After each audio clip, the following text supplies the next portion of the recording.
Oh, damn it.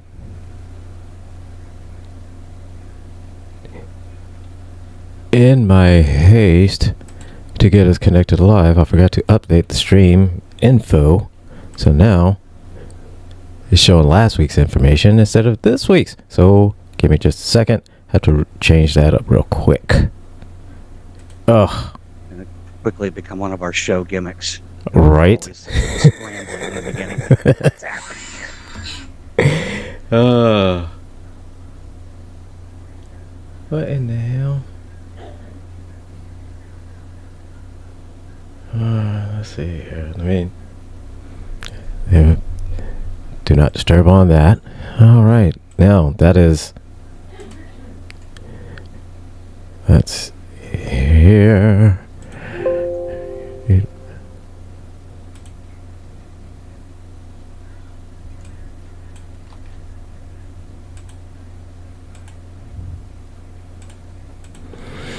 Oh gosh.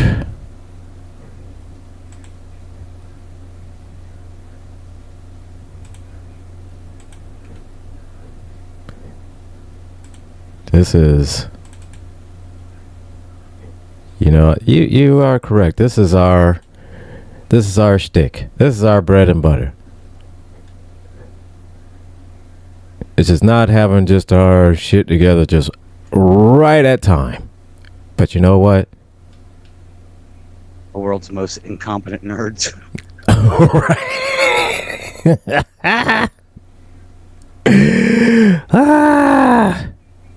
Maybe we should get Oh, look at that. Look at that. In here to help out. Right? So they probably fire everybody and then purge the systems. Absolutely. Shit. All right, so oh shit, yes. Worked out great. So Ooh. So we are live onto that one. We are live onto the Rules of Nerdquisition. We are live onto everywhere on that. So now we just have to go live onto the Raja. Let me get my shit in order real quick on that. There we go. All right. Ha ha ha ha. And now we're live everywhere. On all the stuffs. All the stuffs and all the places. All the stuffs and all the places. We are updating the live. Stuffer places. Ha ha. And updating all of this. All of that.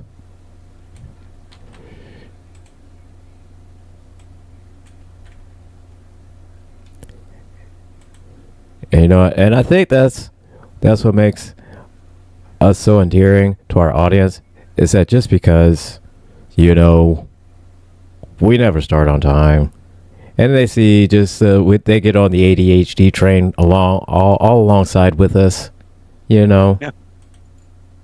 We spend the first 10 minutes of our show chasing squirrels. Squirrel. All right, we're good to go though. Yeah, we are good to go on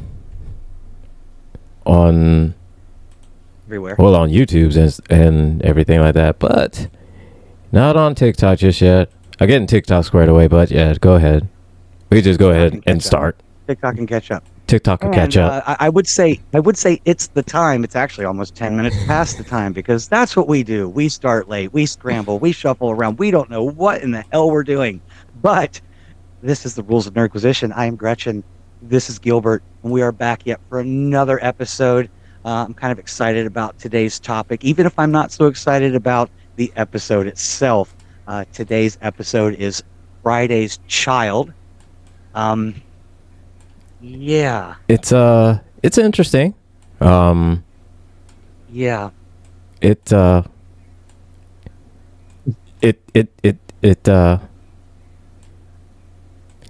has Catwoman in it. It has Catwoman in it. Julie Newmar, Miss Julie Newmar, who is still with us, by the way. So I could not add her to my kill to death ratio, but I'm actually grateful for that. However, this episode was season 2, episode 11, directed by Joseph Pevney, written by DC Fontana. I have issues with DC Fontana. You wrote some weird stuff, man. And we're going to Yeah, talk about the costumes that this warrior race is wearing. yeah. It's It's warrior race. happening. It's What is going happening. on with this warriors? I, it. I'm not even sure where to start with this because these. So let's just start with opening the episode on this because quite honestly, it just opened up with Kirk and the crew going to this planet where Bones had been there before to negotiate some minerals and Klingons were there and it was a whole society of warriors and they had a certain Warriors in pajamas.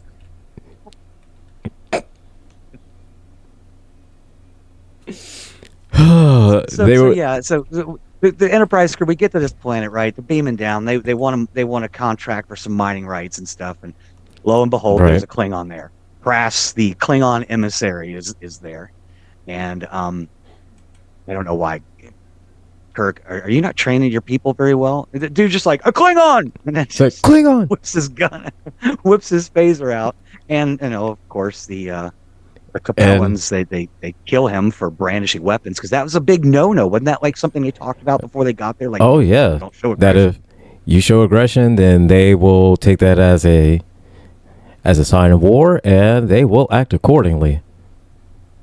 And so, Before moving on, I would just like to say that Krass, played by the wonderful Tej Andrews, who passed away January 27th, the day before my birthday, in fact, 2007, at the age of 86. So, ladies and gentlemen, still 100% KD ratio, boom, boom, boom, loving it. no scoping out here, no scoping. Just straight up, just straight shots, just pow, pow, pow, pow, pow. So yeah, I mean, within the first 5 minutes, before the credits even rolled, we got a dead red shirt. Right? You know, so Before the opening titles, we got a dead red shirt. he sees Klingon, boom. He pulls out a phaser, and then he gets a knife to the chest and open credits then. And we spent the whole episode just Kirk and the crew just trying to negotiate these rights and trying to tell them that the Klingon is lying and the Klingon is not Klingon is not good for business, Klingons are bad and good. Klingons are bad, okay, so don't be a Klingon. Klingons are bad. Don't be a Klingon. Don't be a Klingon, Shay. Yeah, say don't be a Klingon. That is bad. Oh my goodness. Well, But so during the process of their negotiation, then Klingon says, basically they challenge him to a duel, and no, not him, not the Klingon. It was the other guy that the Klingon had dealings with. He challenged Ma'ab. Ma'ab challenged or Mob. I can't remember how they pronounced it, but yeah, like Mob. The leader of the Capellans, Zakar, he's kind of leaning towards the Federation. Yeah. He's like, I want. He's leaning towards the Federation because hey, they approached me first. They haven't lied to me.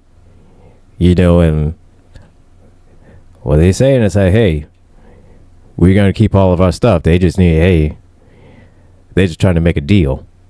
We keep our stuff and our stuff is ours, and he's saying that the Klingons, we're gonna end up enslaved. So and they haven't lied to me yet. And I don't know him, but I do know him. And I know he's not lied. So and I'm fully convinced that Mayab is just perpetually grumpy because of the uniform.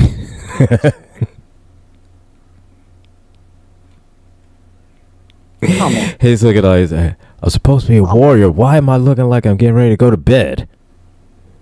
Why are my pajamas on? Why do I have this stupid hat on? Yeah, it's like he's wearing pajamas wrapped in a tapestry. Like with the towel on his head, but with a towel on his head. But with like a curtain cloth tent thing. With like another towel. Like a tapestry you'd see hanging. It's like got tassels on it. Like he's wearing my mom's rugs in 1979. Yeah. And it's just like, what? Why? I don't understand that, but, you know. So he challenged a car to a duel. So in the process of a duel, a fight breaks out. And the Klingon and Ma'ab, you know, execute their plan to perfection, and Akar is done. He is no longer within the picture. Right, and as we've already been introduced into the episode, Akar has a wife, Eileen, who is pregnant, played by Julie Newmar, by the way, the wonderful Catwoman of 19 Batman past. Yes, the 1966 Batman movie. Yep. So yes, and but that unborn child represents a possible threat to his mob's leadership. Power. Right, his leadership, his claim to the throne, so to speak. Right. So his claim to the shag recliner. These people got some bad fashion sense. Like. What were these costume designers? Oh my god, the costumes are it's so just the rags and the furs and all that stuff like that. Okay, I get that's supposed to be kind of like the symbol of like opulence, but it doesn't come across that way. It really doesn't. I mean, I do understand that this show was made at the height of the hippie era. Right. Yes, it was. Yes. And we'll revisit that again when we get to the space hippies, like the actual honest to goodness space hippie episode with like Chekhov's old girlfriend, and they were like playing their little songs. You know, Spock was another jam session on Star Trek with them. So of course we have to have. George says he can't hear you on the YouTube stream. He can't hear me, or can't hear at all on the YouTube. He says he can't hear you. Well, what in the hell? About me. Well, let's see what's going on with that. I'm not sure. Showing me. Refreshing anyway. But that is weird. Hang on. You know, let me. Coming through okay, he says. Says you're coming through okay, but I'm not. Correct. Well, ain't that just about bitch? A bitch. So, what am I gonna do here? Nope, that's not it. And check out over on the Rules of Nerdquisition YouTube channel. We're streaming there too. Maybe you can hear them there. Yeah. GCPR. You should be able to hear me on that one, but it's just the GCPR one. I don't know what the hell is going on with that. The feed does keep buffering. I am seeing that. It doesn't seem to be doing it over on the Rules of Nerdquisition though. So. But just on just hates on the GCPR hates us. God damn. This is Zach us having to find that. We're going to find that alternative to Streamlabs, but yeah. Let me see what's going on here. But while you're working on that, continuing the story, Kirk and Spock and McCoy managed to escape certain doom with Eileen at the hands of Mayab, and they run to the hills. Run for your life. It just running up that hill. I'm a heavy metal nerd too. Just running up that hill. Let's see, is it? But of course, the Capellans are in hot pursuit. Of course, hot pursuit. Hot pursuit. Punch it, Margaret. But yeah, it's something. So yeah, and then they find out that Mob and the Klingon, they got some dealings, and they've got a whole plan at work, and the plan is all coming together because they love it when a plan comes together. They love a little bit of 80s reference for you. Love it when a plan comes together. Absolutely. We just need to drive away in a big black van now. Right? Oh, but yeah, so the Capellans end up catching up to him, and there's this whole thing like you can't touch the tier. That's the leader, I guess, of the Capellans. That's the title. Right. You're not supposed to touch the wife of a tier. But McCoy, being McCoy, is determined to assist with his childbirth. Yeah, it takes one turn after another. Like, this woman doesn't want to have the child. She doesn't want to be touched. But then she acquiesces to it. And then McCoy she's worried the kid's not going to have a place in culture. And McCoy's like, just keep telling yourself the child is mine. But she thinks he's saying the child is his. And it's just it's a whole shit show. It's essentially just a one big shit show. It is. It is. But so eventually McCoy wins her over. Help because Scotty and the Enterprise crew got called away. Right. So on a fake stress signal. Yeah, they come to find out that it was a bunch of Klingons. Klingon, see? Klingon, see? Whole bunch of Klingons in the area, see? It's all Klingons, see? Klingons are bad. They're all bad. Klingons are bad. So don't be Klingon, because Klingons are bad. Oh, that is so interesting to sit here and look at this, watch two different streams, and watch Ghost Claw buffering, and Rules is just fine. That is the craziest thing. It is odd. I don't know. Did it ever get caught up on the TikToks? Oh yeah, TikTok is fine. Oh. TikTok is fine. Yeah, we're going fine on TikTok. Yeah. It's weird because usually about this time TikTok is acting up, but I don't know. Our YouTube is fine, so yeah. GCPR. Listening over on the GCPR YouTube, we're having buffering and audio issues over there. We do not know what's going on. Hey Chaos, welcome to the show. If you guys want to continue listening on YouTube, you can pop over to the Rules of Nerdquisition's YouTube channel. We are live there as well, and it seems to be doing just fine. We're also live on TikTok. Yes, and so on the radio. You pop over to Rules of Nerdquisition YouTube, and subscribe. Like it, share it, subscribe. Like, share, subscribe, pass the word. Do all that fun thing. Do all the things. There are space hippies in this episode, Chaos, but not actual space hippies, but kind of like pseudo space hippies. Yes. But this is what you get when you make a sci-fi show in the middle of the hippie era. Yeah, eventually you get 1967. So you're gonna get space hippies. So it is what it is. Anyway, Chaos, what's up, bruv? So yeah, we do have some space hippies, especially what those warriors were wearing.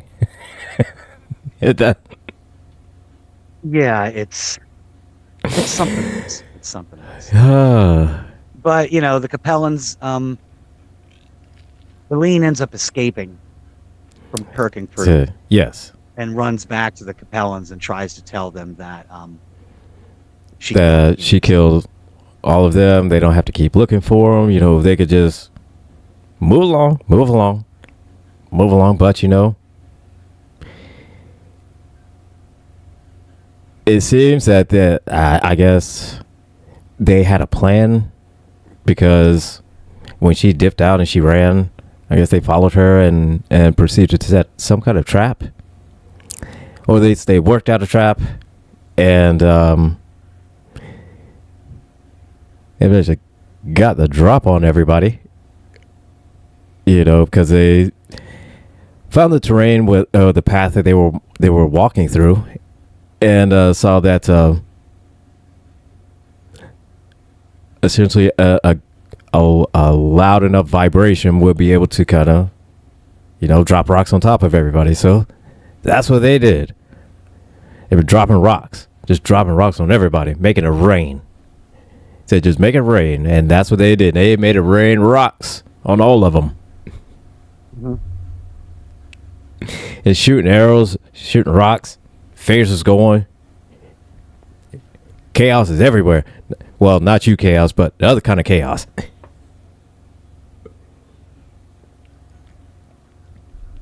Still. And I yeah. mean, at the end, Eileen, Mab, he ends up sacrificing himself once Crass whips out a razor and starts threatening everybody, and it's like, oh, you just screwed up. You just broke the one rule they said at the beginning of the episode you're not supposed to do on this planet. Right. It shows signs of aggression. So Mayab sacrifices himself, but then, another warrior in pajamas says, number. And he flings a knife in the chest, just like he did the guy at the beginning. The red shirt at the beginning, he got a knife in the chest. Klingon got a knife in the chest. Everybody gets a knife in the chest. Everybody gets a knife in the chest. It's a good one-stop shop, Well, yeah. Do not pass go directly to jail. Do not collect $200, but you can collect a knife in the chest. Well, that is true. Collect a knife in the chest. Knife in the chest. So Eileen ends up becoming or acting regent of the Capellans and authorizes the mining agreement with the Federation, and that the child has been named Leonard James Akar. Leonard James Akar, of course. Yes, and it was funny to me. The one gem in this episode when Spock says that just means that Kirk and McCoy are going to be insufferable for like a month. Sir. And of course, he had to end it with sir. Sir. I think you two are going to be insufferable for at least a month. Sir. Yeah. And then somehow or other that McCoy becomes the father now. So I guess he's like the stepdad.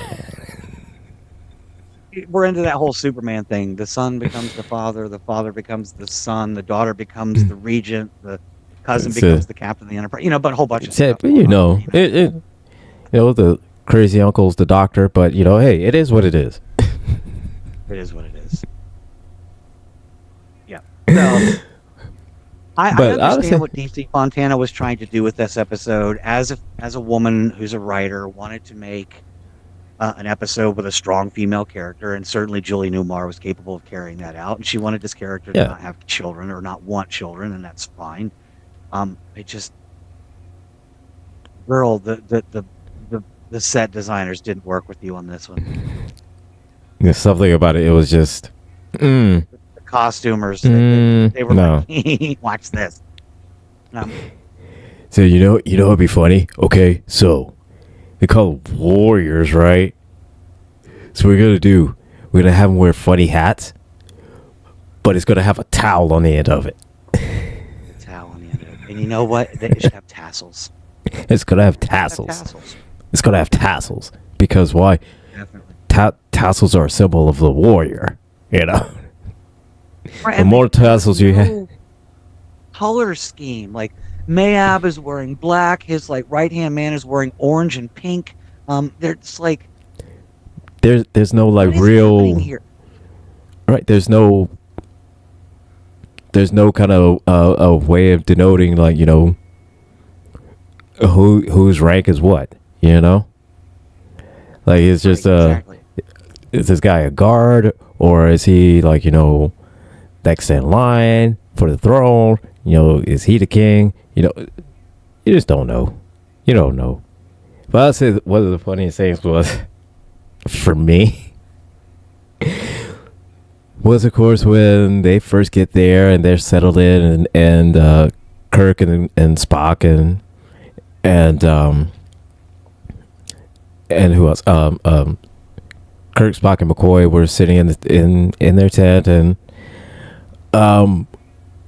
one of the women comes in and they sit the basket down and they get ready to start giving, you know, Kirk something to eat. And McCoy goes, "Don't take it, you know, because otherwise you're gonna have to fight." And I'm like, damn. Kirk should be like, so. He's like, and I'll do it. But essentially, I guess what he said is like, "You're not gonna get laid, dude. The only thing that's happening is you're just gonna have to throw hands." That's going to what's happening.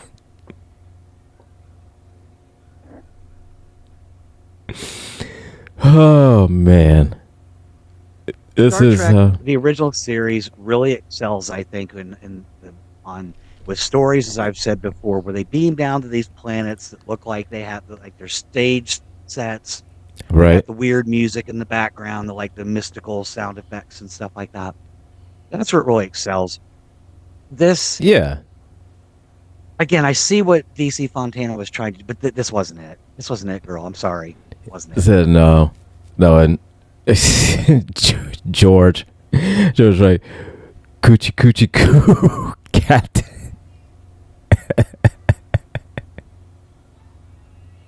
Oh man. If there was not any kind of like creepy, cringy type of trying to soothe the baby, it was definitely McCoy. And a oochie coochie coo, oochie coochie coo. You get really smart episodes, like last week's Journey to Babel. You get these really thoughtful, smart, intelligent episodes that deal with, again, the affairs of the Federation, the founding species, all this different stuff. Yes. Or, you know, exploring strange planets, but going to Land of the Pajama People, it's just was not what I had in mind. It said not on my wasn't on my bingo card for this star date, you know. No. Oh my gosh, but it was it was interesting. You know, I could see the concept behind it of, you know, this having that strong female lead. You know, I get that. I understand it, and I'm cool with that. I just think the execution of it, I agree, just kind of the execution of it was just done wrong. That's very much so done the wrong way. Yeah. I struggled to sit through this episode again. I struggled. I probably paid more attention to the games I was playing on my phone while it was the actual episode itself. I was too busy playing Township and building a new pig pen for my farm. Like, it was like, oh right, yeah, Star Trek. You just go back to playing on your phone. It's like, oh yeah, right, Star Trek. Now, to be fair, next week's episode is one that actually scares the crap out of me. It really scared me as a kid, because as a child, I don't have the fear anymore, but as a kid, I had a deathly fear of growing old. Oh yeah, I think as a kid, we all had that fear. Yeah. So next week's episode is the Deadly Years, where Kirk and McCoy and Spock, and they get some kind of condition that causes them to rapidly age, all while, you know, dealing with a Romulan threat. Yeah, of course. So that'll be a fun one. That's a good one. I watched about half of it after. Oh. All right. John, like, oh. Today's episode was about what not to do when writing for Star Trek. All right. Like I said, you know, I get the concept. You know, I understand it. I totally agree with it. I love the idea. Strong, strong female lead. Love it. Dig it. All for it. Your execution, not so much. Not so much. No. Not so much. And again, with having a strong female character, I think that's a great idea. I know that Star Trek is known, obviously, for having Uhura on the bridge as a black woman, which is fantastic. Correct. Right. I don't think she really came into her her own power though until the movies. Yeah, absolutely. She was still kind of dismissed as just a woman on the bridge. Yeah, right. But it wasn't until actually the movies that she really started to kind of shine. Yeah, she was much more badass bridge officer that we all wanted her to be. And poor Rand, that girl got abused. Oh my God. Series. The whole series, she just ran through. I mean, pardon the pun. Got nice legs, wear this short skirt, and just look. So just wear this. Say wear the skirt, carry this tray of food. That's all you need to do. Tray of food. That's and it. She was really good in Charlie X. That's about the only episode I've ever seen her in where she had some kind of self-reliance, some self-determination, everything else. And right. Time, again, she's just reduced to the pretty blonde girl in a skirt. So. Yeah. But so, and it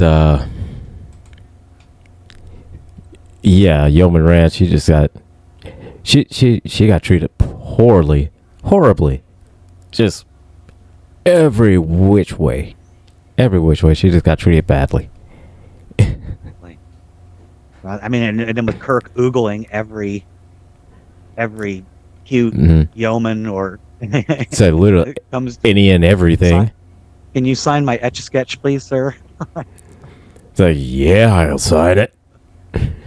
Like, oh my God, man. So yeah, that's what's bad. So yeah, I'm looking forward to next week's episode. This one, it wasn't the best review on our part, but we had to struggle through. Because I mean, we had to fight through it. It's because here's it's a very simple plot to the episode. Again, like I said, I understand the concept to it, I agree with it, love it, but it's just the way that they did it. It just didn't hit quite right. I think not the way that DC Fontana, intended for it. You know what I mean? No. And being a woman writer in the 60s at the time, you can bet your ass that some of the men who were at the upper levels of the show's production probably had had their hands in it. They were changing things. It probably is not like her original idea. I mean, it might be some shadows. Yeah. There, but. Oh yeah, it was probably a lot of them. I was like, I don't think it did that. The people would like that. I think you need to change this. I don't think so. Yeah, I mean the original concept, original script to it probably just absolutely phenomenal. But what we got was this.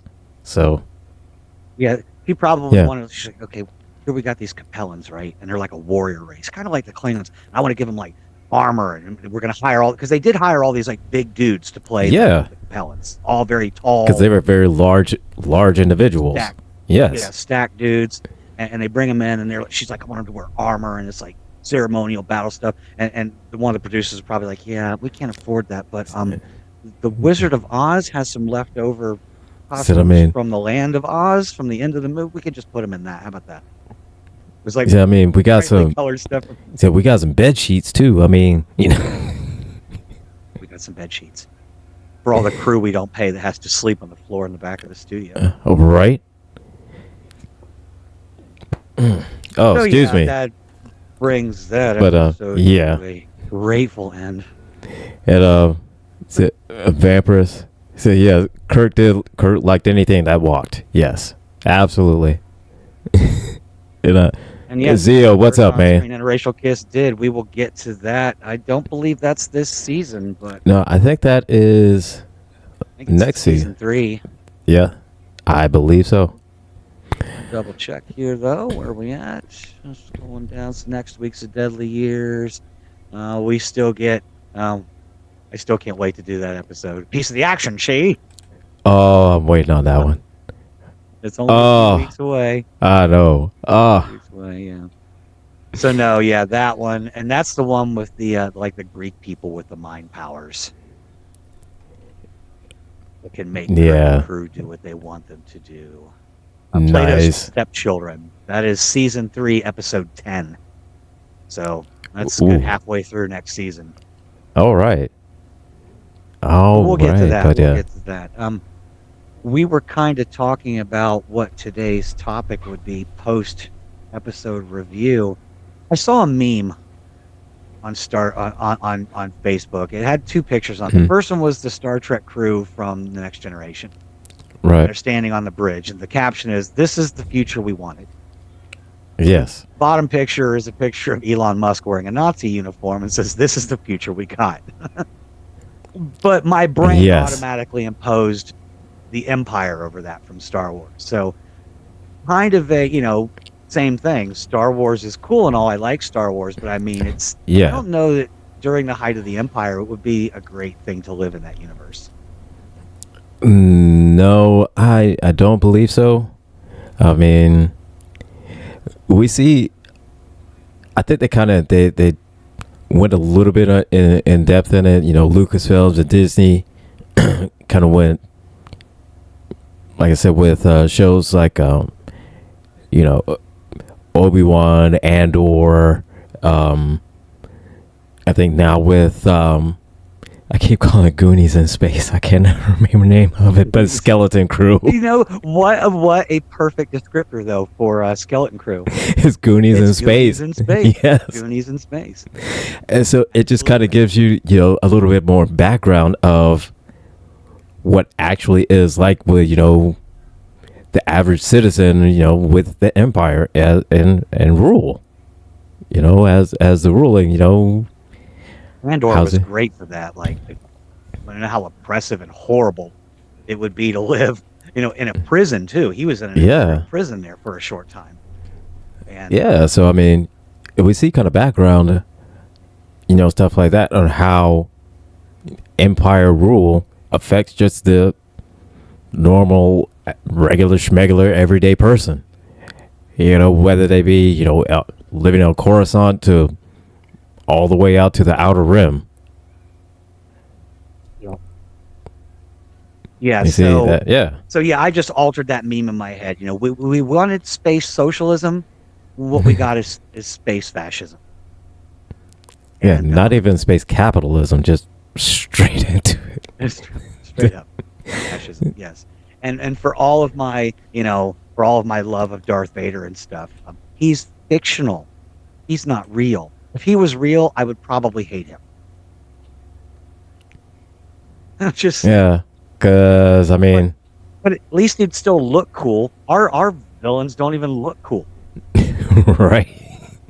But I saw another meme, and I could not believe it. There's a picture of Elon Musk standing behind President Trump in the Oval Office during that little presser they did last week when Elon had his, booger picking kid wiping on the Resolute desk. Still would have flicked it at Trump, kid. Right. Look at Trump next time. I know you're going to grow up to be a horrible oligarch and a terrible human being, but while you're at it. While you're at it, and while you got the chance, just pew. Vampirist. If Elon were to get deported, I'm going to scream, "It's over, Anakin! I have the high ground."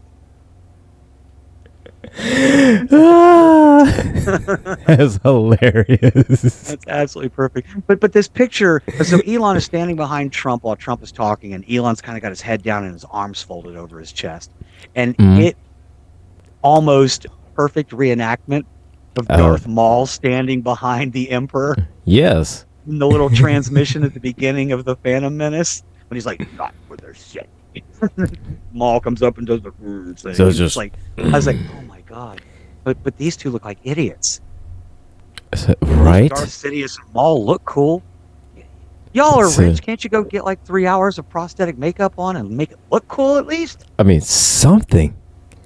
I mean, damn, anything. Like not even try to like the fake it till you make it. I mean, it's just it's not Darth Sidious, it's Darth Idiot. Darth Idiot, exactly. Oh, jeez, and that's just it. Like, and that's when it comes back to the Star Trek versus Star Wars thing, and that's kind of what we're talking about. Sort of the differences between the two.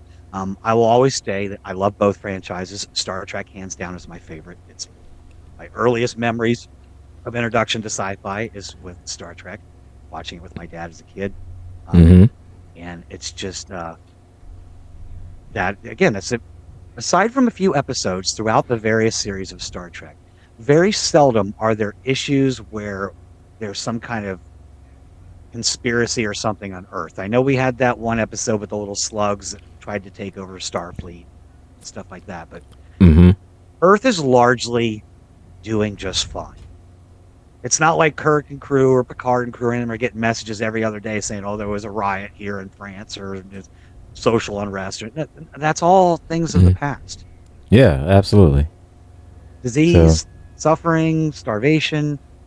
It's just, yeah, again, just like you said, in the past. But whereas even in a Star Wars universe, even post Empire, you have to like climb across a rocky shore just to milk some blue milk right thing. Because you wanted something to dunk your space Oreos in, I guess so, because don't know where you're gonna get just like yes, just cow's milk. Dark Helmet was smarter. Yes, very so much so.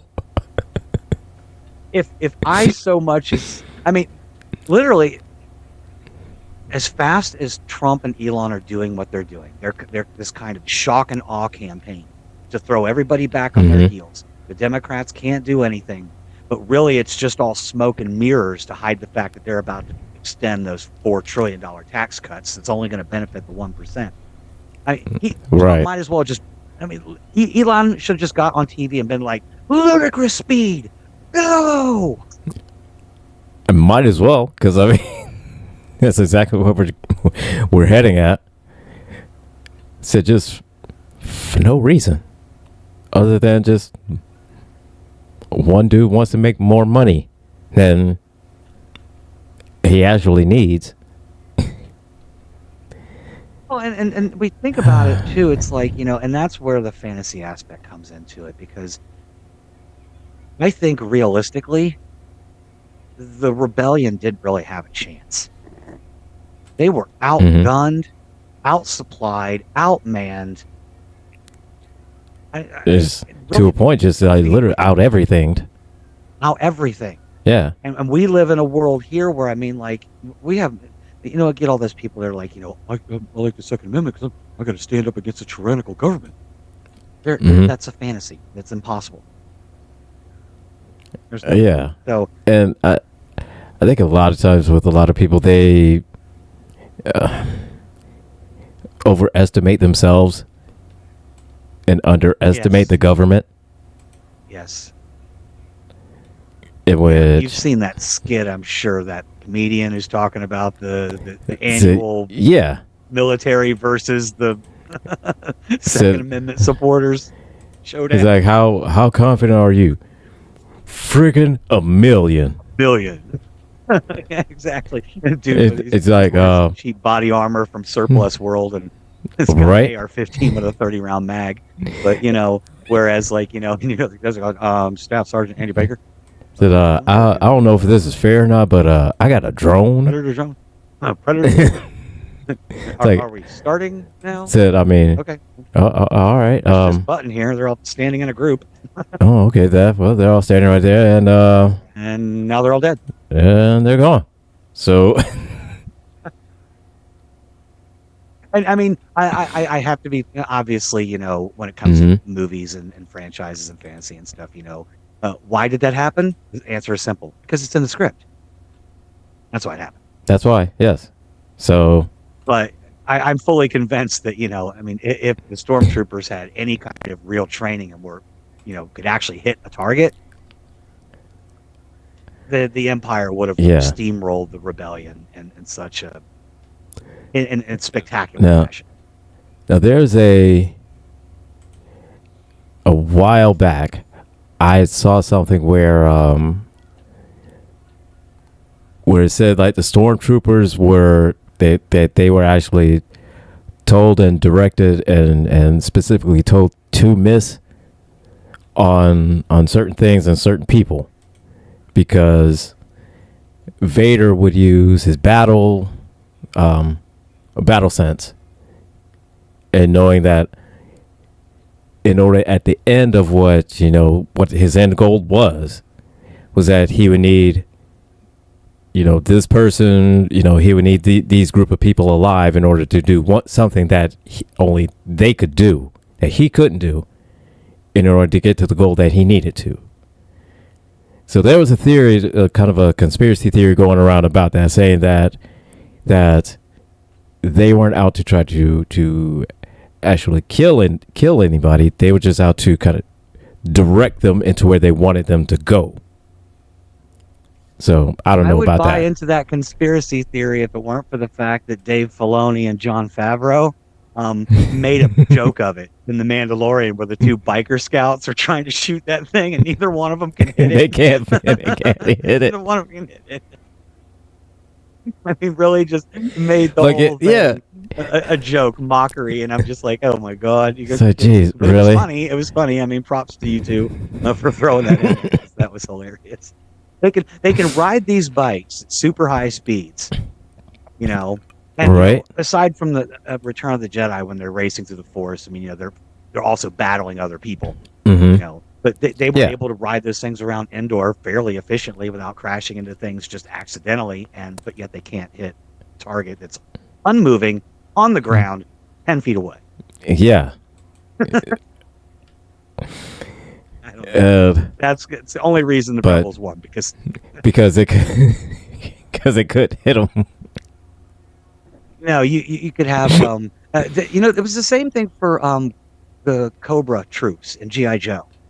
Yeah. They couldn't hit anything either. You could literally have a wall of stormtroopers, 100 stormtroopers, shooting at a single charging target, a single charging person, and not one of them would hit that person. But Rambo can shoot straight up in the air and 100 people will die. And it's just one arrow.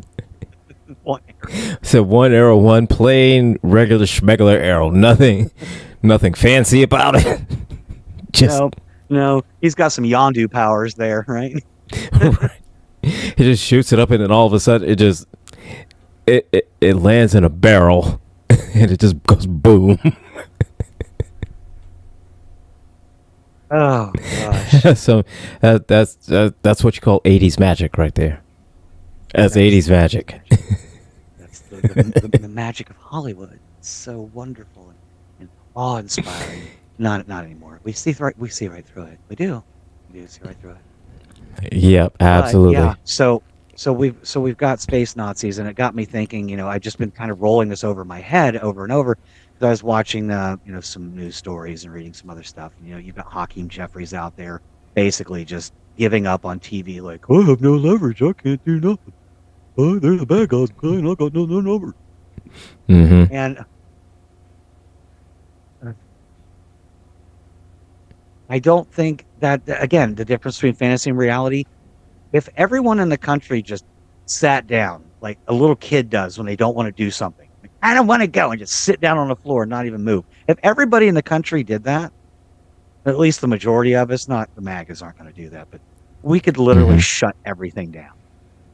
We should just sit down and be like, we ain't going to go to work. We ain't going to do nothing. We ain't going to do shit until President Trump resigns.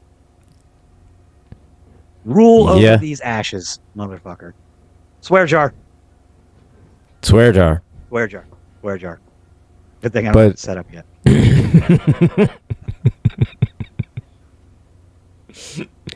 No, but I mean, you're right though. I mean, if literally just people just one day they just kind of folded their arms and they just said, you know what, I'm not doing anything.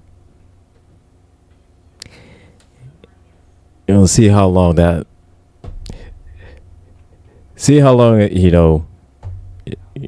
could be able to hold out. And so yeah, they won't be able to hold out that long. Very good message. Yes, That is echoing the words of the venerable Qui-Gon Jinn. the ability to speak does not make you intelligent. That is so true. That is so true. I'm still trying to figure out how the Gungans managed to make such fantastic society. I mean, their underwater cities are beautiful. They got cool ships and stuff, and Right? every single one of them are blathering idiots. Like, I mean, how does your construction go down there? And I say it because, all right, how, like, they have, floors and chairs and steps and all this stuff like that. And so how they have the materials in order to build that society down there like that? Because I know it's not just carved all out of rock. Because I mean, they had to have. This was like the technology, like Yeah. energy bubbles and metal Yeah. framing, and how would you do that? Because I mean, with metal there, you have to forge it, in order to be able to kind of bend it, shape it, customize it to however you need. And then drain the insides of water. Yeah. Not like, say, the Atlanteans in the DC movies. They have a city underwater, but they're still swimming through the buildings. Right. Still all full of water. Yeah. Still water people. So.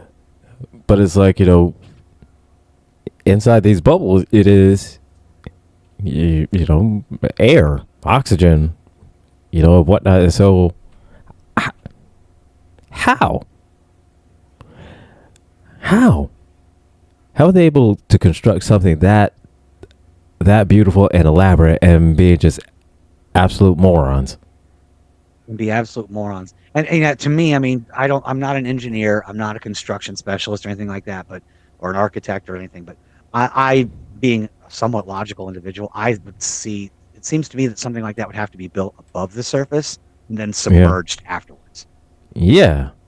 I mean, and there's no above ground facilities that we're aware of. They live in the swamps and on the shores, so it's like, where? Yeah, there was no. Again, it's the suspension of disbelief.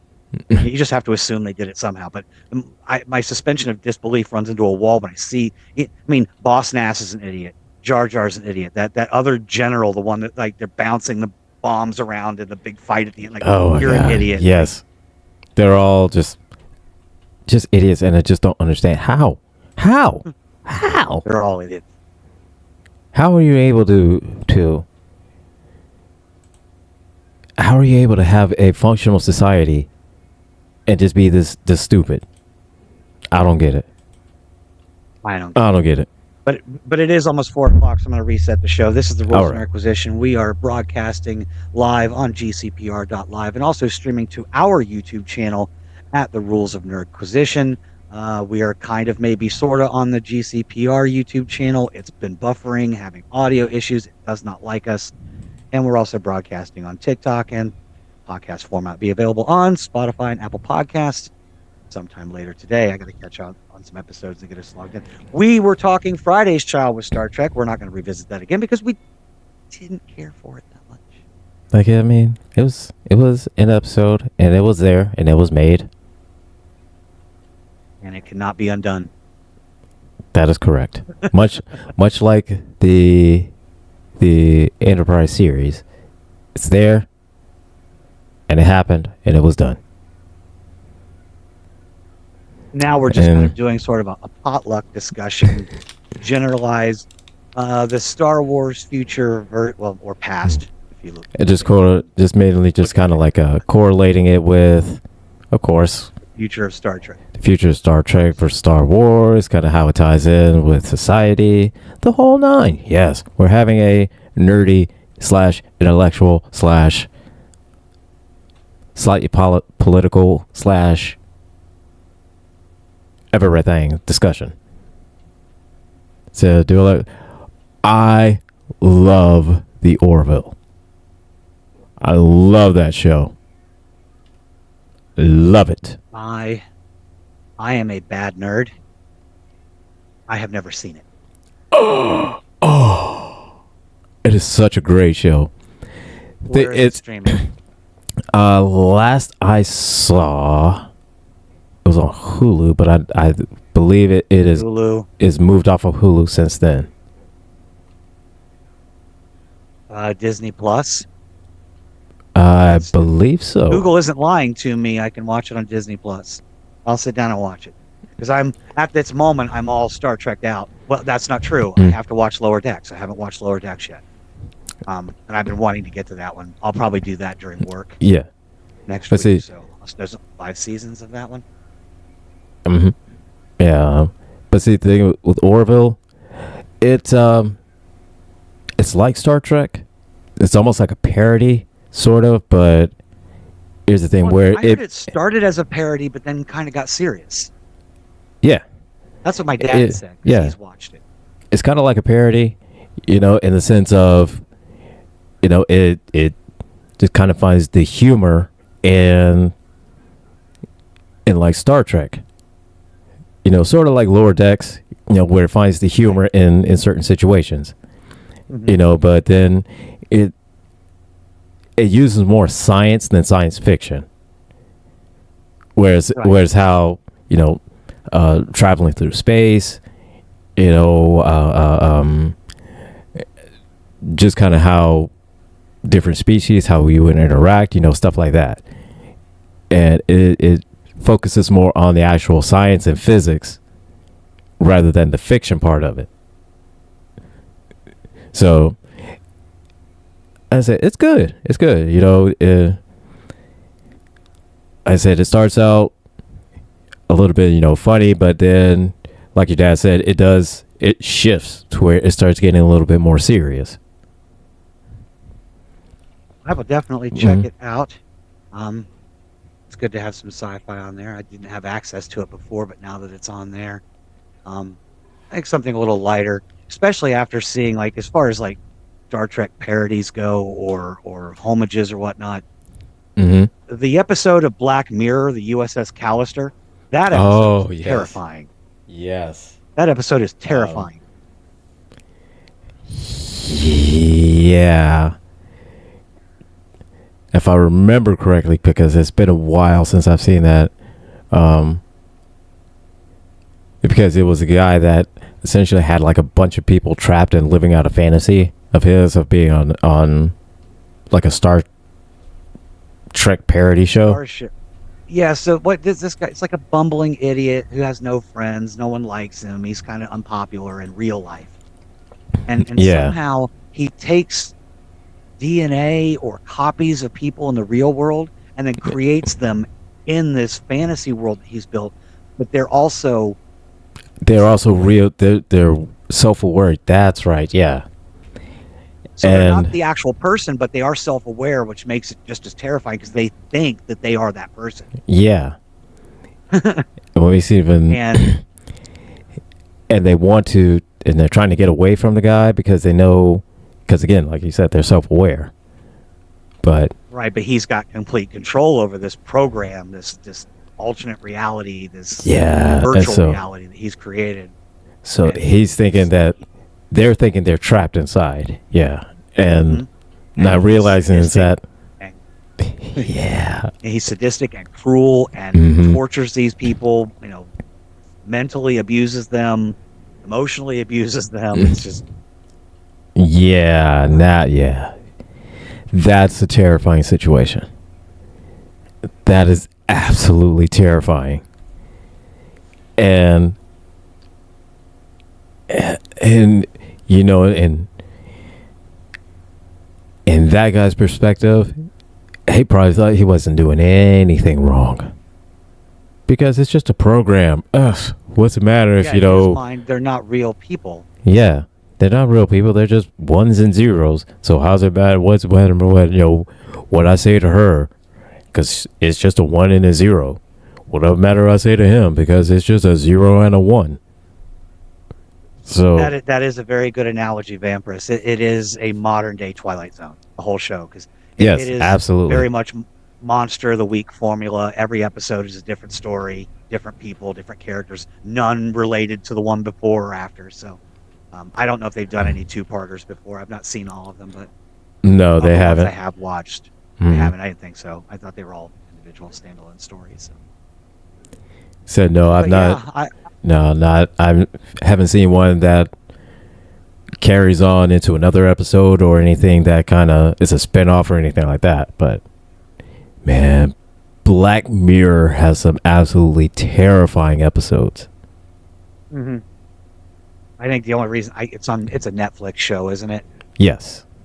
Yeah, I lost my Mhm. Netflix. I used to share my friends, but when Netflix did that thing a couple years ago, when they're like, you can't share passwords anymore. I lost access to it, so that's Yeah, fine. yeah. Be that way. I don't care. But it's been a couple years since I've seen any new episodes of Black Mirror, so I'm not sure if it's with knowing Netflix, they may have canceled it because they cancel everything. Like they literally cancel everything. But Yeah, I hope it's still going on. Matter of fact, let me check and see, because since I'm on, I'm already looking at it. It says 21 October 2016 to present, still running. okay, well, still going. So hopefully still get hopefully get a new season. It's 27 total episodes, six seasons. It's only a few episodes a season. Yeah. 'Cause I think seasons are like 6 to 8 episodes, something like that. They don't even call them seasons; they call them series. I don't know. I don't understand what I'm looking at here. It makes no sense. No, because I know in Doctor Who, before it went on Disney Plus, they would call each season a series. So Gotcha. Okay. yeah.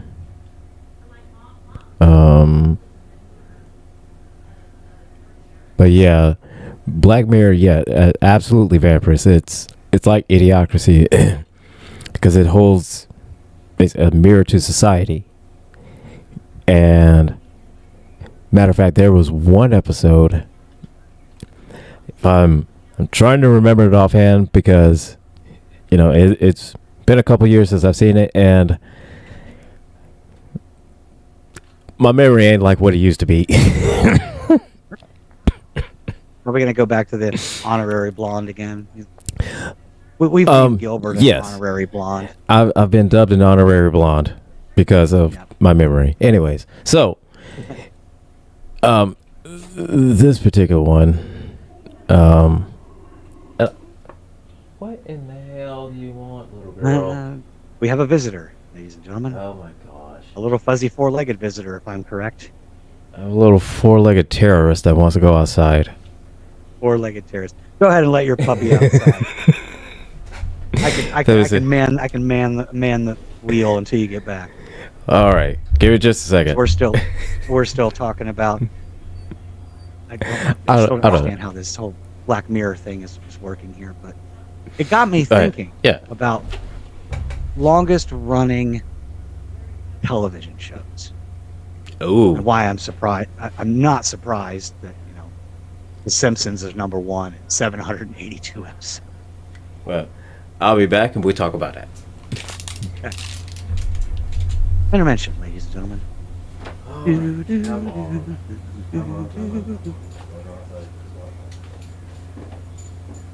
I really wish we could get the GCPR YouTube to work for us. It has the biggest platform, the biggest amount of users. and we get the most viewers there. But it was buffering today. We were having audio issues. And it's just not wanting to work with us on there, and it's been a real pain in the butt. Which is funny because our channel, the Rules of Nerdquisition, which has 17 subscribers, nobody sees it, but it's running fine. It's like perfectly smooth. Oh my god, she is. No buffering. She has so much drama right now. She has so much drama right now. What are you doing? What are you doing? I don't know. Anyways.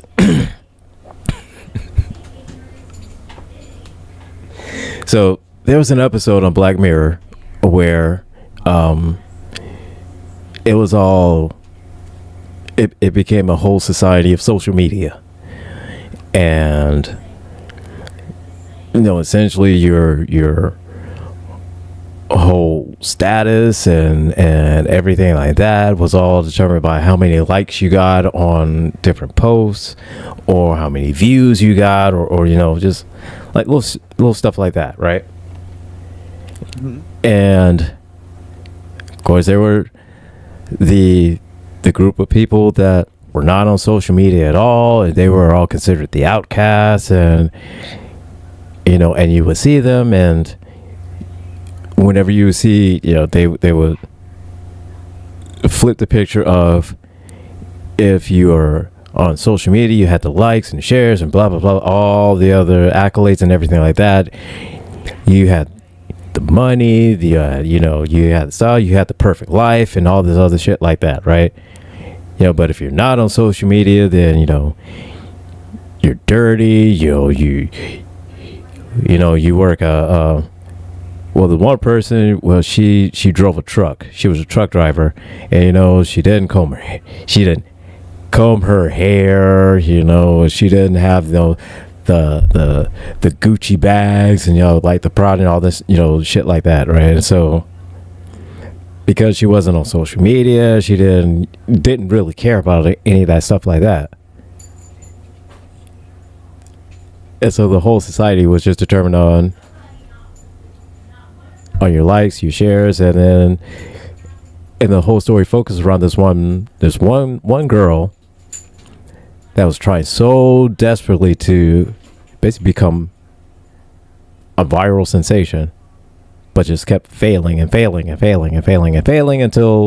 eventually that boom, she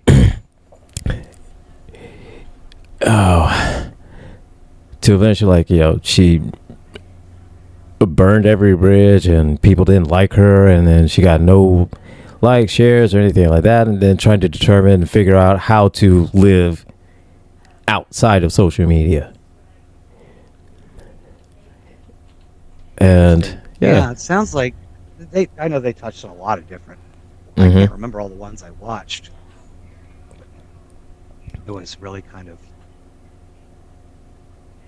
again, modern Twilight Zone. I really don't know how to explain it. It is a modern Twilight Zone. It really is. Here's everything's an alternate reality of some sort of another. But yeah, I'm just going through this list of like longest running shows, and I'm pretty much avoiding anything that's a soap opera. Like I'm pretty sure General Hospital has like 14,152 episodes. Right.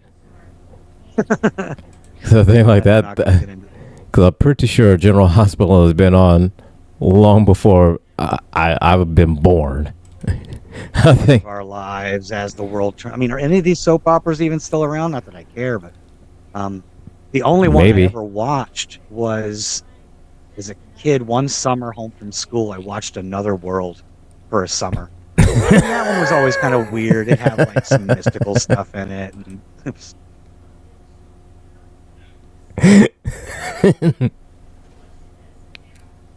I think at some point, if you were a child in the 80s, and your parents or your grandparents or somebody or aunt or somebody watch the soap operas, you would end up having to watch at least a couple episodes. Yeah, my grandmother was big. She used to call them my stories. My mom did too. if it was like I was watching cartoons in the morning or something on the TV, she'd come in at well about 11:30, 12 o'clock. Like, get off the Say, TV. I gotta watch my stories. right? All right, fine. But one thing, looking at this list, it really kind of interests me. Consider this. Grey's Anatomy Mm-hmm. has 438 total episodes running for 21 seasons. Okay. Star Trek: The Next Generation had 178 episodes and only ran for 7. So look at just the difference in number of episodes per season. Because Star Trek, I think, is somewhere in the 25 to 30 range per season. So yeah, because which is a lot these days. Yeah, because usually now seasons are now down to like 12 episodes at, I think 16, episodes, 16 I've seen at most now. But during then at that time, yeah, it, like Enterprise, Deep Space Nine, Voyager, TNG, it was all 25, 26 season episodes. Yeah, TNG had 178 episodes, DS9 had 176 episodes, and Voyager had 172 episodes. Yeah, so again, it was just, I guess at that time period, it had to be, 25, 26 episode seasons, which now it's only like 12, Yeah, because I'm looking at Discovery right now. Discovery's first few seasons had like 14, 15 episodes apiece, but by season 5, they were down to 10. Yeah. Yeah, so that, again, at the most, it was like you said, 14, 15, right? Yeah. 15 season 1, 14 season 2. Mm-hmm. And the only thing I can think of as to why that's changed now is, as far as like storyline goes, even like TNG and Deep Space Nine, Voyager, they had their storylines that went through, per season, but it wasn't enough to stretch between 26 episodes. 12, yeah. 14, yeah, absolutely. And a lot of those in between episodes were just filler episodes. But I think now, essentially because of money, they're able to to have the higher, be able to hire budget, sets, CGI, stuff like that, makeup, costume, the whole nine. The only drawback is that they don't have enough in their budget to do a 26 episode season. They can do 10, no problem, but you do 10 like that, give you the high value, everything like that, but you can only do 10 seasons of it. Right, absolutely. Because you can compare the special effects in Discovery to even just any of the big 3. Yeah, and you can clearly see effects. Yeah, you clearly see that for 30 episodes. We ain't got that kind of money on this. Right. Here. Yeah, so even Strange New Worlds is 10 episodes a season. That's because again, clearly you can see, because the production value on that is way, way up. Season 3 is expected to also have 10 episodes. And yes, Vampirus, I think every nerd on the planet can agree with that sentiment. We all miss Firefly. Yes. Miss Firefly. Not Joss Whedon too much, but definitely miss Firefly. We don't miss Joss. Sorry. After Justice League was a travesty on its own, but said I'm good. Are extremely problematic and abusive to your talent. He says, I'm good on the Justice League. I don't need to hear that shit anymore. What was the name of the dark-haired girl in Buffy the Vampire Slayer, the actress? She had a real big problem with him. Charisma Carpenter, thank you. Yeah, she was one that had a whole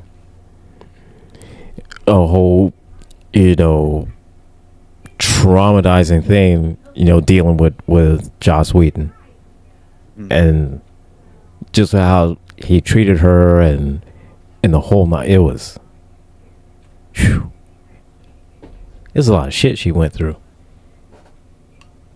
Yeah, absolutely. I mean, and obviously, Joss wasn't. He didn't discriminate because he was hellish to Ray Fisher Oh yeah, during the during filming a. of Justice League. Ray Mm-hmm. Fisher got screwed. I'm sorry. I am a Ray Fisher stan until the end of time. Okay, he got screwed because when we got the Snyder cut, and I'm not it's still Justice League, but Mm-hmm. he became the star of the movie. Yeah, He, and you over realize all is the other that heroes, he was the yeah, main dude. yeah, you realize that when you see the Justice League versus the Justice League, and you realize that that's why Justice League a lot of stuff didn't make sense because Justice League was more focused on Cyborg, where Justice League was more focused on Batman. You know, I did so not realize that Carrie Payton played the voice of Cyborg in Teen Titans. yeah, He's oh the yeah, king from The Walking Dead. I didn't yes, realize that. yeah. Not it. He voiced for Teen Well, Titans and Teen Titans Go. Yeah, say he's they been. actually had one white guy do the voice, Abraham Ben Ruby for Robot Chicken. I mean, I guess Robot Chicken's a But parody in and of itself, so oh yeah, that makes sense. yeah, Yeah, and he's Firefly was a great. oh, Firefly was great, yeah, and how they We could have he's gotten it back, but they had to make that movie and then ruin everything. oh yeah, yeah, and it also didn't help when Fox aired the episodes all out of order. It didn't help that at the time either. Hmm. You know, now since with DVD and Blu-ray releases, yeah, now we see episodes in order the way they're supposed to be, and so now it makes sense.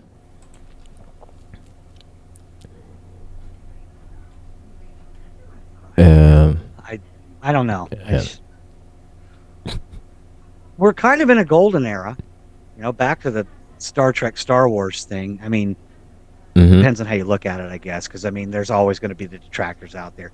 Every time Yeah. I go on Facebook and I see something about one of the current Star Wars shows, the comments are just littered with people like Disney just killing Star Wars, they're just ruining it. And there's a similar sentiment with the new Trek shows. I'm like, what are you Yeah. talking about? Discovery was amazing. Yeah, I've seen that about Discovery. There was one YouTuber that I would watch on occasion that he would always call it Discovery. And I'm like, you have you clearly watched the show or like any of the Star Treks? Because and again, for whatever reason, Star Trek just sucked because it's just too woke. Too woke now. And again, Ah, we've been come screaming on. this for decades. Star Trek has always been woke. Even Mhm. in the 60s, when it was still a problematic time period, it is a product of its time, but it was still more forward thinking than other shows Right? of the era. And that's when we And get back to this Star Wars versus Star Trek future we're talking about. The very first episode of Strange New Worlds, Pike and crew go to this planet and he ends up having that meeting with like the leader of the planet, and he's showing images of like Earth's history, which mm-hmm. included the J6 riots.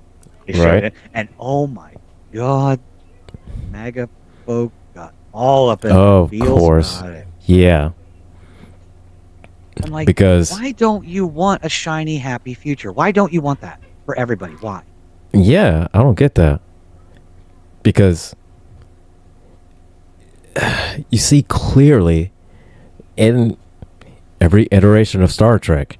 I mean, yeah, there's the conflicts throughout, all the galaxies and, with Romulans, Cardassians, fucking, oh, swear jar, Where, Jar? you know, Ferengi, Andorians. every kind of alien species that you come in contact with.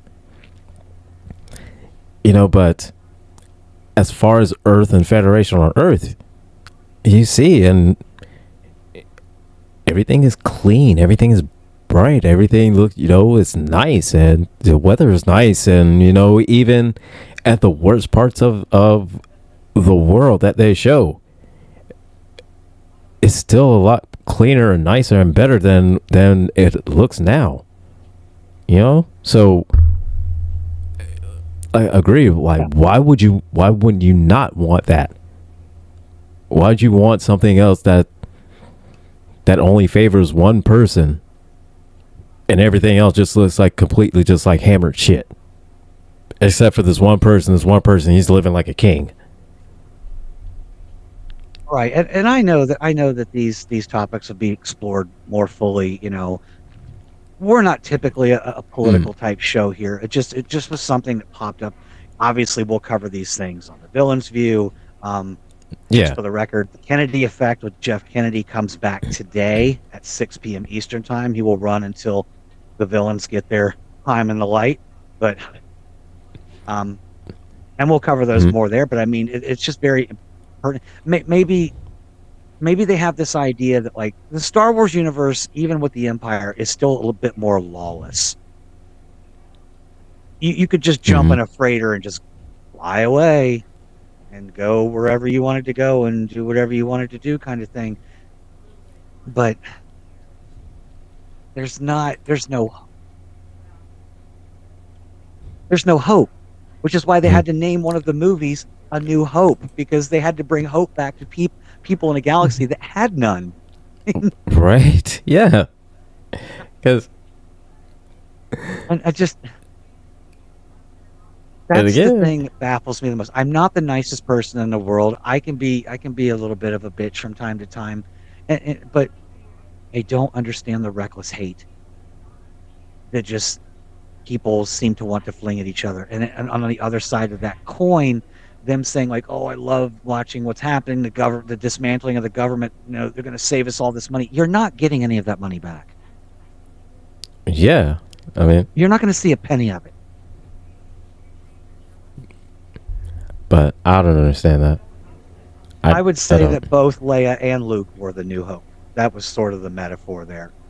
Yeah. They were doing their thing in two different venues. She was wielding political power, and also was a leader of the rebellion. And Luke was, he was the farm boy. Farm boy with the special talent. Yeah. So. And I think the main thing that a lot of Star Wars fans has issues with the sequel series is because it's not tailored to them. Because it's not tailored to them, that's why they don't like it. Same reason why that they don't like Discovery, or they don't like Strange New World, because it's not tailored to them. Because they're so used to part of themselves, and they don't like to see that. Right. Because it exposes just that worst part and say, hey, this is the trait that you're exhibiting, and this is what its impact is on society. You don't like it because that's what you do, right? And you just don't want to take responsibility for it. You don't want to accept that, because your thing is that, well, if everybody would just do what I said, then everything will be fine. It doesn't work like that. Don't work like that. No, it doesn't. And it's depressing sometimes. But again, I mean, that's why I always believe. I don't think that, my theory is, I don't think that vampires don't actually have a reflection. I think they just don't like to look in the mirror because they don't want to see themselves. That's possible. Yeah. They are freaking vampires, and they will suck the life out of you just to have a moment of, you know, to feel good about themselves, because apparently being a bully makes people feel good about themselves. Leia did Yeah. have the Force, even though she was still underdeveloped. You know, she never She never finished her training. realized her full potential. Yeah. Full potential. I mean, yeah, she trained off screen in between the originals and the sequels, but she never really. She's still. Yeah. But it's still, she's essentially, she's think of it like this. She's still in training. She's not even a Padawan. She's literally just in training, like a jet, just in training. I like Luke too, because Luke was never really a Padawan either. Yeah, yeah. He was just dropped off and trained by a frog in a swamp. You know. Essentially, yeah. I mean, you're not wrong. It's Michael Pruitt asks us, what are our thoughts on Section 31? So, have you watched the full movie yet? I have. Okay. I have. It's there. It's a Star Trek movie. And so we'll have to add that to the cut, since we do typically review movies at the one movie at the end of each season. Yeah. Well, I'm happy to talk about it now. But so it was there. It's a movie. It was made. That's all positive I can say about it. I think that Michelle Yeoh was fabulous. She is always fabulous. And as Philippa Georgiou, amazing. Agreed. No problems there whatsoever. Agreed. I don't think this was the best kind of story for her in that character. The thing that got me was the ripoff from Men in Black with the little goofy alien driving around the robot body. That whole character was just absurd. It was unnecessary. It was unnecessary with piloting a robot Vulcan. Why not just have the actual Vulcan? I didn't understand that, but hey. And all the characters that were interesting didn't get any screen time or got killed right away. I want to know more about the Deltans.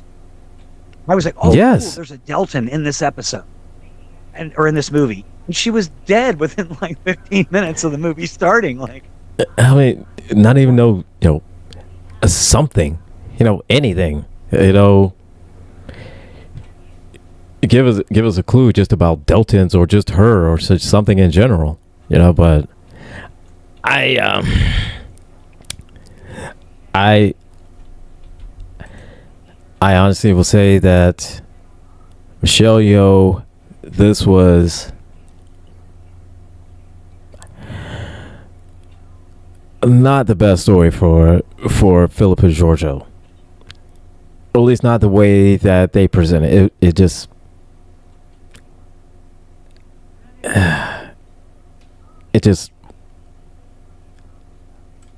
wasn't the best story for me.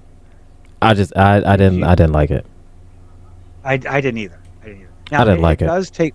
It does take place in the mirror universe. Did I understand that correctly? Back in her own universe, right? It's not in our universe. That's just it.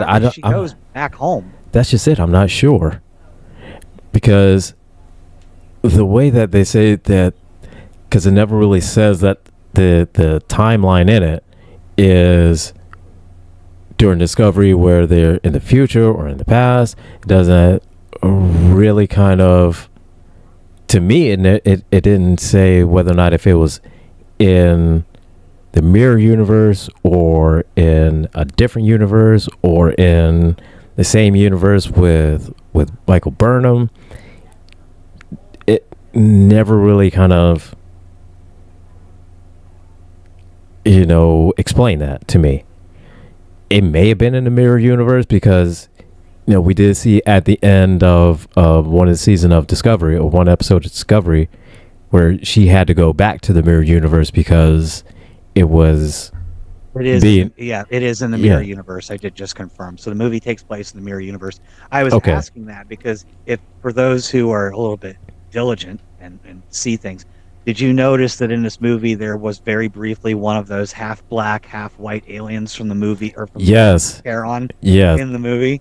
And I'm like, yeah, okay. I did. Yeah. In the main, I mean, they could very well still be alive in the mirror universe and not had the planet-ending battles that wiped out their species, leaving Loki and or Loki and the other one, his other name. But I was like, hey, wait a minute, that's where I was confused. Like, if this is the standard universe, Prime universe, then he should not be there, right? Because they've already wiped themselves out at this point. Yeah. And so that was what I wasn't too sure on that one about. And then again, I thought at the end of the episode of Discovery where she left, is like she was still working with Section 31, and I get wanting to get away from Section 31. But I just don't see how she got away from Section 31. Because if this is supposed to be a Black Ops type of Star Trek, organization, then they would have, keep tabs on her just 24/7. Or at least that's just me anyways. But and there'd be no opportunity for her just to kind of, say, hey, you know what? I don't want to be in Section 31 anymore, so I'm just going to leave. Yeah, this is one of those. You don't quit Section 31. Section 31 quits you. Exactly. It's like the mob. You don't just get up and walk out the door like I'm out. So you just because they're involved in so many secrets and not like affairs that. I mean, it's not like that. It's not a retirement division. It's not a division where you can just retire from. Just say, you know what, I'm done. No, it don't work like that. Dr. Bashir didn't want to be in Section 31, and the one dude, what's his name? The Section 31 officer from DS9. Oh gosh, not Eddington, because that was the Maquis guy, right?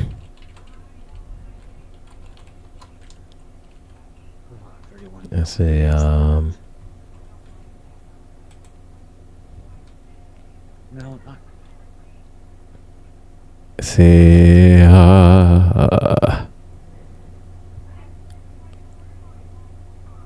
So let's see. It says here. Section 31 episodes on DS9 Inquisition, Inter Arma, and Silent Legis. I'm not even sure I pronounced that correctly. In Extreme Measures. So let's see. And there's some interesting stuff on Memory Alpha, though. I guess, I don't know how canon this is, but they're just talking about Section 31's influence in Star Trek. It was Section 31 who arranged for Admiral Cartwright to order Captain Kirk and Commander Spock to engage in the mission in which they stole the Romulan cloaking device. Oh. Okay. I wonder how Sloan. What's his name? Sloan. Yeah, Sloan, yes. He basically told Dr. Bashir, he asked Dr. Bashir, would you like to join Section 31? And Dr. Bashir politely said no, and he said, cool, we'll call you when we need you. He's like, wait, what? He didn't even give him the choice to join. He was like, I respect your decision. I respect your decision. We'll call you. We'll call you when we need you. You keep your phone on. When I beep you, you better call me back. It seems like, the question was just like a formality. I'm not sure how I felt about including Rachel Garrett in the movie. I never found her character that compelling in the one show, Yesterday's Enterprise, anyway. Mm-hmm. And also, I'm probably a little bit prejudiced too, because I also think that the Enterprise C is one of the worst looking the Enterprise versions. I can't stand it. It just looks. I like the Excelsior class. Mm-hmm. Obviously, love the Galaxy class. Sovereign class is pretty cool. Right. That was pretty slick, although it didn't last very long. Got wiped out in the Borg invasion at the end of Picard season 3, but I don't really care for the Titan either, so the Enterprise G is kind of blue. And J is just wild looking. Like, and it's insanely huge. Right? Insanely huge. Like, yeah, I don't know. But yeah, I mean, again, I just didn't. I guess the girl that played Rachel in this show, she's obviously not the captain of the Enterprise yet. Right. But, right. The one in Yesterday's Enterprise, I just didn't like. When she died, I was like, oh, cool. Now that that commander guy can take over, because he's cool. Richard, what's his face? The one that Tasha Yar kind of had a crush on. Oh, yeah. Costanza, Richard Costanza. Was it Costanza? Castillo. Yeah, Castillo, yeah. Costanza. I think George Costanza. Captain Kirk, I'm out! It's a funny thing about George Costanza is I was watching the episode of Voyager the other day, Big Tank. Right. And the actor Jason Alexander's in it. Just like he's just standing there the whole time with his like hands like, I don't know, like this the whole time. It's just like, I wanted to punch you in Seinfeld. I want to punch you in Star Trek, man. Get off this show. Get off this show. Since there's something about him you just want to punch. Mm-hmm. He's one of them. I'm sorry. You may be a nice guy, Mr. Alexander. I don't know. But there's something about you just makes you want to just want to uppercut you. You're so punchable. ISD, thank you. We appreciate the support. That's Rules of Nerdquisition is forever doomed to limited exposure. We can't get anything going anywhere. I've been kind of monitoring the YouTube. It's freezing and buffering the whole day on GCPR, but I don't know. I don't know what's going on with that. But there's your reminder, folks, to go to the Rules of Nerdquisition over on YouTube, because our channel works just fine. Thank you very much. It is flawless, smooth, and it's running, and you can see both of us in clear 4K, highly defined and redefined. The last thing I was reading on the YouTube chat, somebody was talking about, we talked about Black Mirror like an hour ago. They're still commenting on it, so it's like, but usually, yeah, when I'm watching Thomas the Sound of Coffee in the morning, usually if I've got both my TikTok and my YouTube up, YouTube's 12 second delay. Right, yeah, and TikTok is usually because for whatever reason they don't care. They said let it go live. Apparently Rules of Nerdquisition is far too controversial for YouTube's GCPR channel, so I don't know. Something's going on with the connection to it, and as far as what I can see, it's something to do with Streamlabs. So I don't know. We'll see about changing that in the future. Yeah. So because as far as like connecting with this one, with what I'm using now, yeah, technically it connects, but I think that because I may need to do something with my system on my end, maybe my connection or whatnot. I don't know. But see, it doesn't make sense because on Streamlabs, when I'm got that open as well, it's going just fine because Rules of Nerdquisition is going, absolutely flawless. Just fine. Yeah. So I don't know why. Yeah. See, even Michael Pruitt says the sound is better over on Rules. So everybody, just come on over to Rules of Nerdquisition. Like, share, subscribe. You know. Like, share, subscribe. Get us up there. Help us boost up our show. Get us up because everybody wants to talk nerd stuff. Right. But back to as we're coming up on the end of the show. Back to Section 31, since it is the newest thing. My dad loves Star Trek, and he's the one who got Mm-hmm. me into it. He watches all of it. He asked me the other day. He said, "I see there's a new Star Trek movie on Paramount. Should I watch it? Is it good?"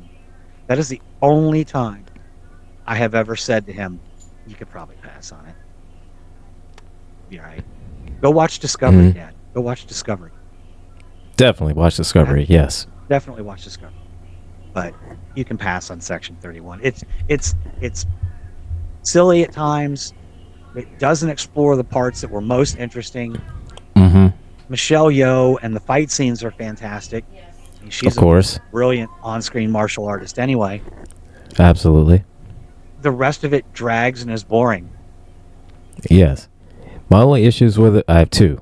One was, of course, the Vulcan,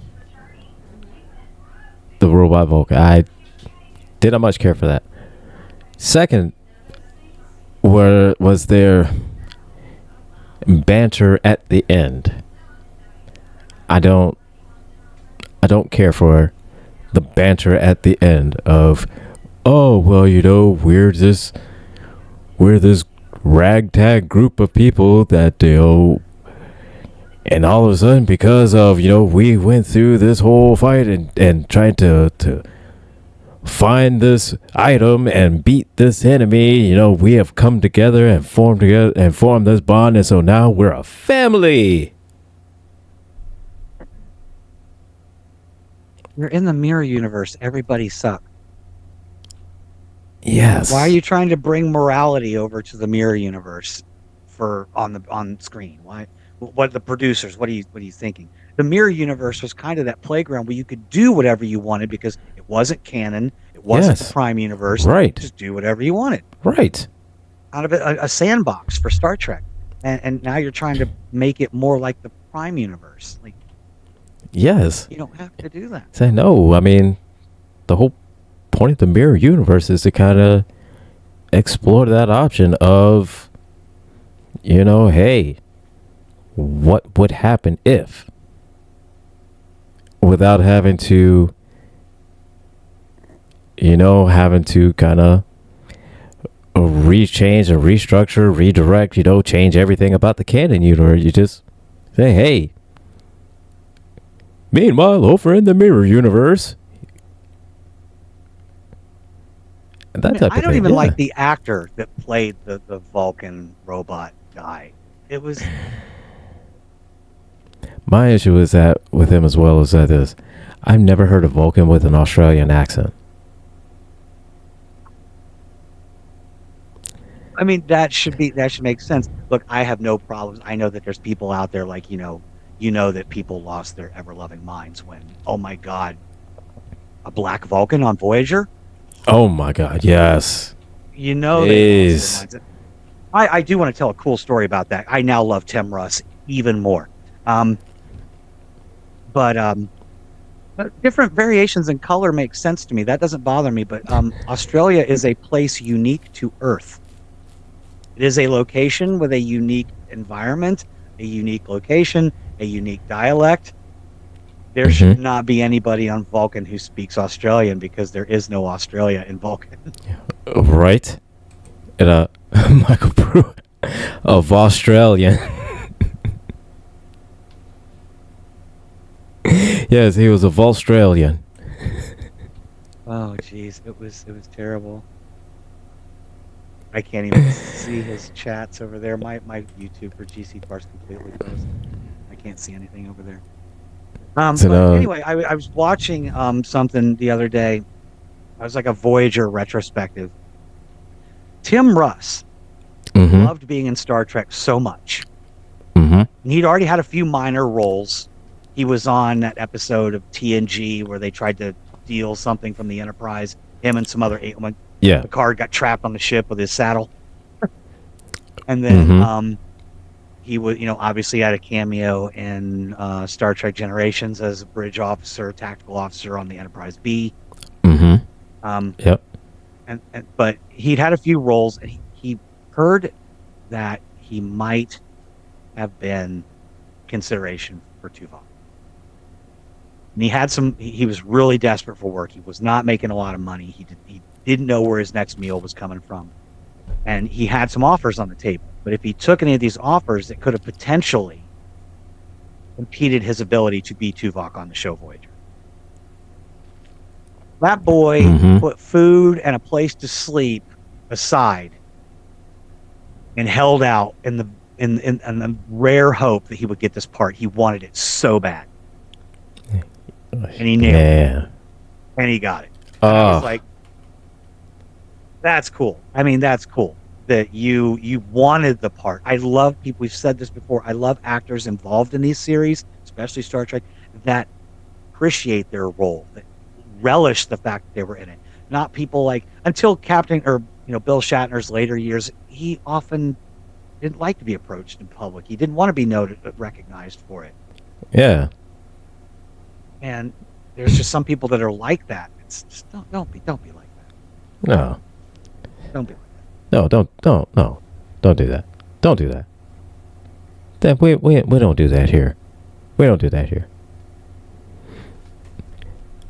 But anyway, yeah, I thought that was a fantastic story. So, Tim Russ, you are awesome in my book, and no wonder you were in Picard season 3 because.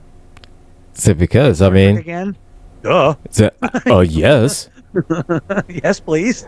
Yes, and that's just one of those stories where I'm already huge. Already love Tim Russ. Now hearing that story, it just makes you just like, you know what? Like him even more now. Didn't think I could like him even more than I already did, but now I do. Yeah, and the other cool thing is he did some on-stage work with Leonard Nimoy when he was just a kid. And Nimoy was kind of one of his mentors in acting. And I thought it was interesting to think that, wow, Nimoy, you're famous for playing, the most famous Vulcan in Star Trek. And this kid here standing next to you that you're kind of guiding into a career of acting is going to become one of the other famous Vulcans. Yes. I mean, you have no idea that he's out there and going to do that. So that was really cool. But the good thing is Nimoy obviously lived to see Russ take that role. Yeah, absolutely. I just think that Nimoy only died 10 years ago. So. Oh yeah, so and just to think, he held out, everything he could for that role, and now he's an icon. Yeah, an icon within the whole franchise. You're part of the alumni.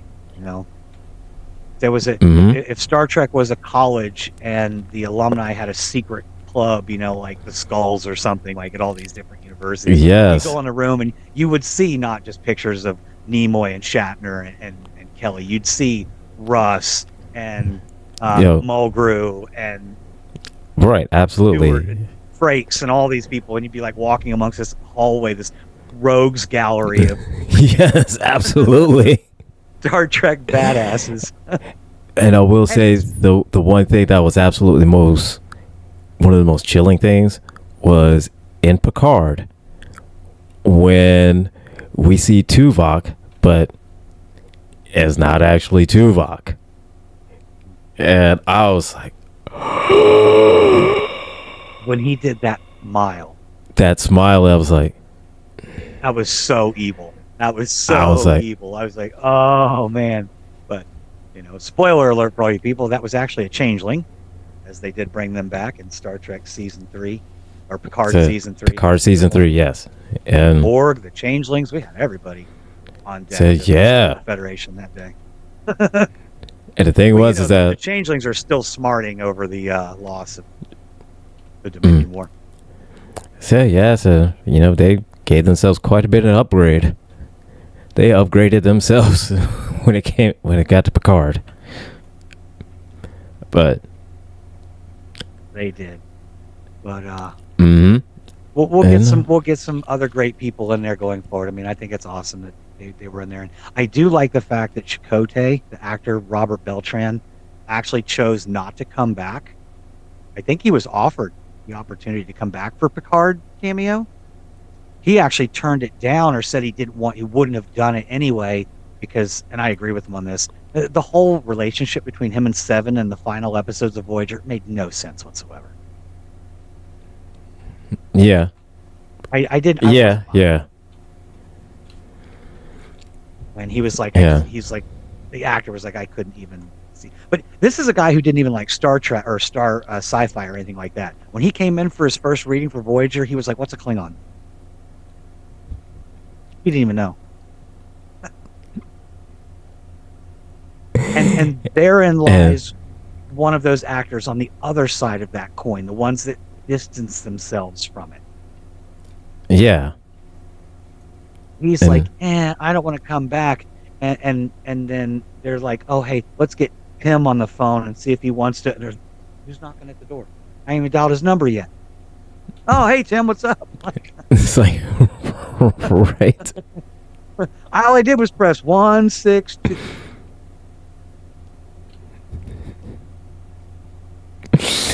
I believe and I hope that Jonathan Frakes is the same, which reminds me, everybody, Gilbert and I will be at Comic-Con in Greenville in South Carolina, April 5th and 6th, correct? April 5th and 6th. We will be at Greenville, South Carolina. Come and say hi to us. We'll be, probably do streaming some lives, here and there. So yeah, come up, say hi to us.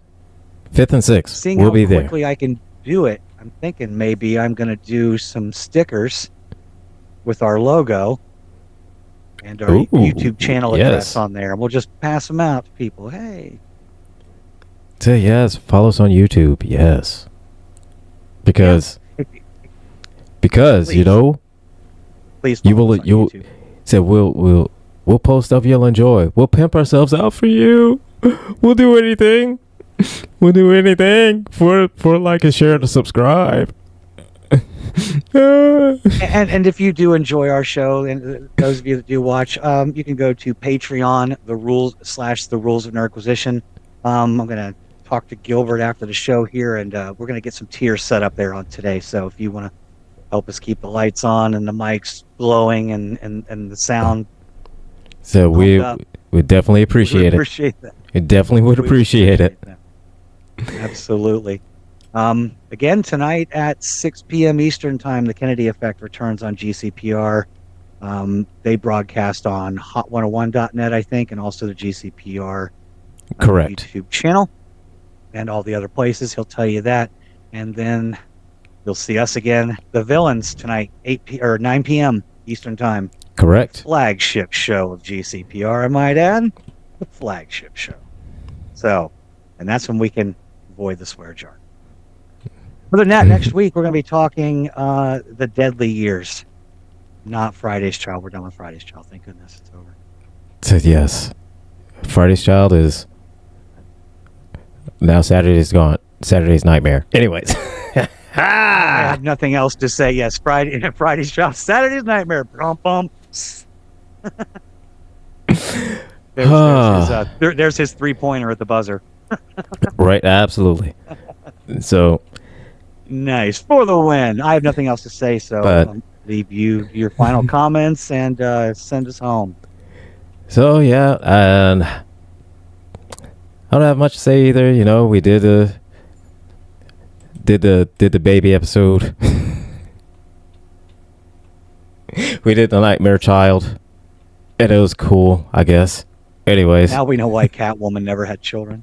Now we know why. Anyways, everyone, remember to always keep your triples spayed and neutered. Live long and prosper. Take care.